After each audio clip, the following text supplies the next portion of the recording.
Welcome back to my YouTube channel, guys. For today's video, I'm going to be cutting lots of ipil-ipil leaves. I'd like to make a fermented ipil-ipil leaves again for my goats and sheep, since the grass here is drying out. It's became now turns brown now, so I need to make fermentation of leaves for my goats and sheep today.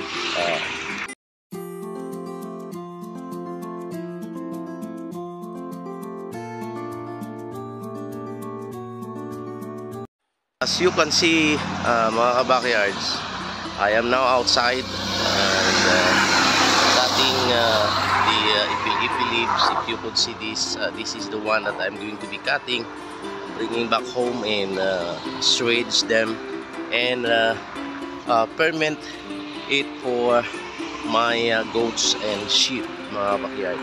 And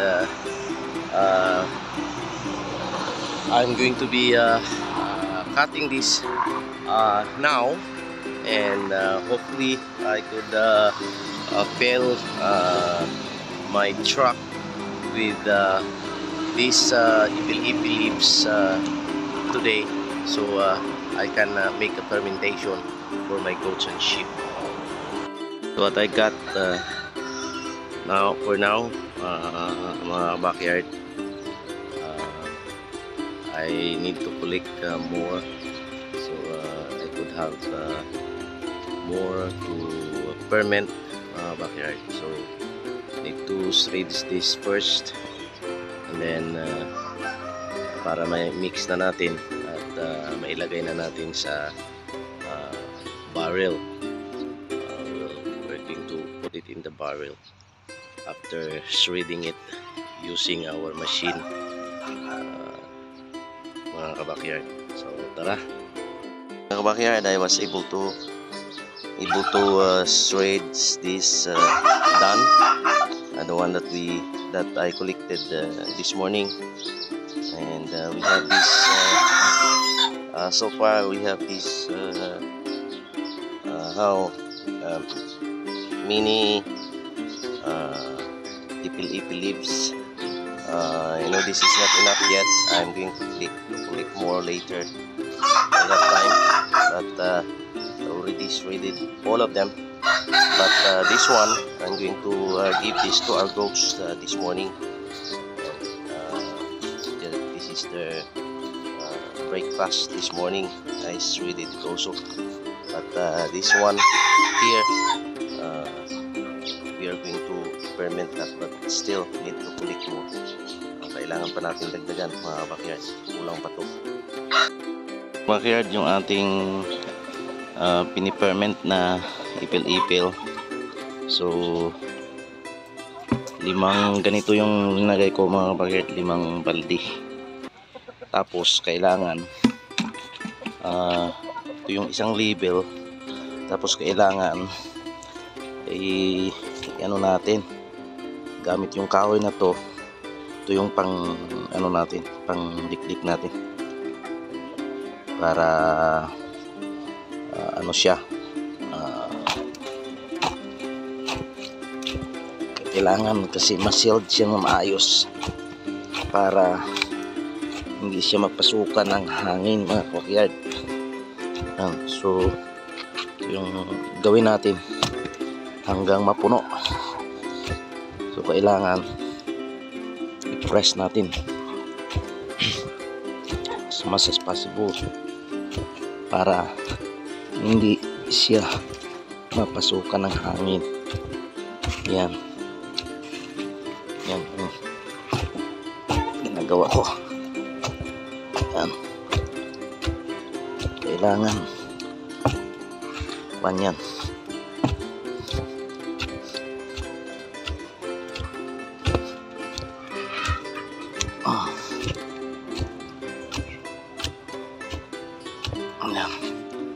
Tapos pagkatapos nito, mga kabackyard, lagyan ko ng asin. natin ng asin every level mga kabakyard.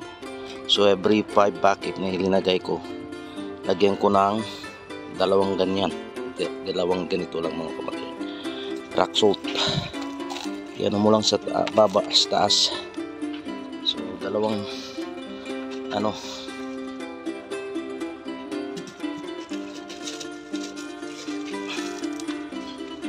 dalawang ganito lang, dalawang tangkal. Yan. So yan. Tapos another level na ulit mga kabakyard. So pakita ko mamaya kapag puno na to. Hirap kasi wala tayong nagbibideo, ako lang mag-isa. Ano yan mga kabakyard, oh. Yan. So dagdagan ko na ng kaunti, tapos lagyan ko ng plastic sa taas, and then i-sealed yung lid nya. So talagang na to, na press na natin ng maayos. Itong aking barrel na ito is 150 liters lalagyan. So bibili pa ako ulit, tapos kasi kailangan natin mag-imbak ng maraming silage. So sa ngayon ipil-ipil, tapos testing ko yung dahon ng saging. Pwede nating ma-silage yung dahon ng saging. So sige mga kabakyard, i-ano ko muna to, shield natin mga kabakyard. Tapos na i-shield na natin. So sigurado wala nang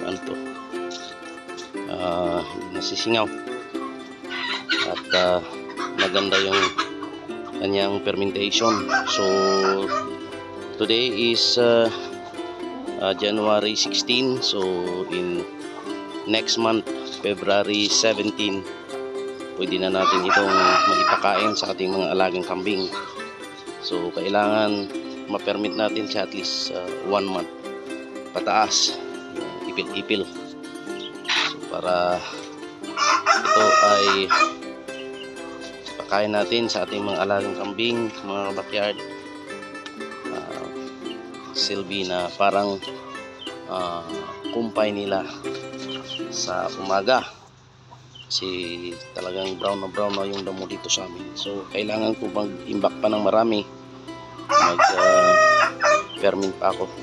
So maraming salamat mga backyard sa patuloy na pagsuporta sa aking munting YouTube channel. Please share ng aking YouTube channel sa inyong mga kaibigan, sa ating mga ka-farmers, sa ating mga ka-backyard.